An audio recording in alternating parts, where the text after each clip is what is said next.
شو کی مقبولیت کم ہو رہی تھی، اس لیے متھیرا نے مجھے بلایا۔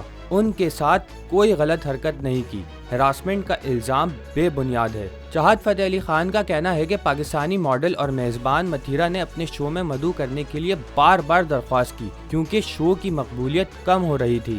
ان کا کہنا تھا کہ شو کے دوران متھیرا نے مزاحیہ اور دلچسپ انداز میں باتیں کی اور جب شو ختم ہوا تو تصاویر لینے کے دوران متھیرا نے ان کی کمر پہ ہاتھ ڈالا، جس پر چاہت نے ان سے کہا کہ تصویر سامنے سے لی جائے گی۔ چاہت فتح علی خان کا کہنا ہے کہ متھیرا کی طرف سے ان پر ہراسمنٹ کا الزام لگانا بے بنیاد ہے اور اس حوالے سے میں قانونی راستہ اپنانے کا سوچ رہا ہوں۔ اس کے لیے میں نے اپنے وکیل سے رابطہ بھی کر لیا ہے اور وہ متھیرا کو کورٹ لے جائیں گے۔